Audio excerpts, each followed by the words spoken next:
quote, "You are not safe here." That was the FBI's message to Iranian-American journalist Masih Alinejad after informing her of a kidnapping plot against her by Iranian intelligence officials. She became a target due to her criticism of the oppressive regime and after releasing videos exposing its human rights violation. White House Press Secretary Jen Psaki called the plot, quote, "dangerous and despicable," but the administration has stopped short of any meaningful action. Alinejad told Fox News she was disappointed by the president's weak response. I'm an American citizen as well, so I want the U.S. administration, I want Biden administration to condemn that strongly, to take action, because if they don't do that, then the U.S. citizens won't be safe. I was really disappointed, and I'm looking for strong action. But will we ever see that strong action, especially in the face of this blatant violation, not only of American sovereignty, but also freedom of the press? Here with me to discuss is Masih Alinejad herself. Masih, let me just say, I admire you so much. I followed you on Twitter for quite some time. I was astounded and outraged as an American to read about this plot when that story broke a few days ago. For people who may not have followed this very carefully, just briefly, what was your reaction when officials came to you in the U.S. and said you were targeted with a very sophisticated, expensive plot to be kidnapped and taken out of the country? To be honest, first of all, thank you so much for admiring my job. My job is just giving voice to voiceless people. To be honest, when FBI came to my house, I didn't take the threat serious because we Iranians are used to live under threat on our daily basis. Right now that I'm talking to you, people in Iran tonight took to the street in 5 nights and getting killed just because of asking for water in Khuzestan province. So it means that if we want to have a normal life, we always face threats.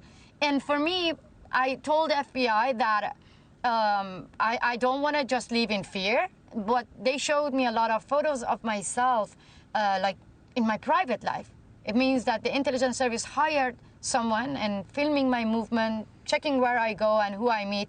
So they were planning to kidnap me. But kidnapping, killing, torturing is in the nature of the Islamic Republic. And I want to tell you that I'm not scared of my life. What is very scary for me, that the whole world is watching that such a regime actually killing its own citizens and became the biggest threats for non-Iranians as well. It is about the safety of all people around the world. Right now, Swedish citizens, American citizen, German citizen, French citizen, US citizen, UK citizen, they are in Iranian prison. Why? Because they're being used like bargaining chip for nuclear deal. Masih, let me ask you this because there's an update to this story. I saw your tweet earlier that you've now been granted a meeting with the Secretary of State, Secretary Blinken. How did that come about, and what do you want to convey to the Biden administration if and when that meeting takes place? Yeah, actually, when I received the phone call from Secretary Blinken, I was happy, but I said that, so thank you for listening to me, but I gave him an example. I said that as soon as, people in the street found out that I gave interview to Fox News and CNN talking about me as an American citizen being under threat, people were hugging me, sharing their love and saying that we are so glad that you're safe here in America. But I said, it makes me feel guilty because I'm coming from a country that my people are not safe. My people are now facing live bullets.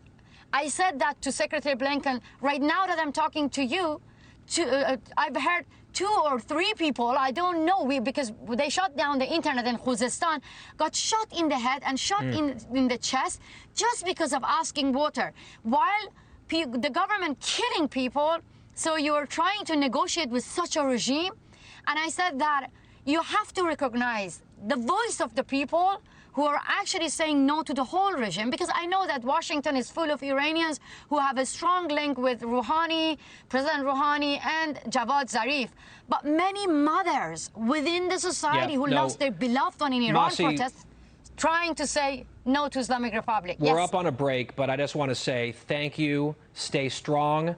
We love you here and we support you, and thanks for joining us and sharing your story. appreciate that. Thank you so much. We'll be right back with a topical storm. That's next.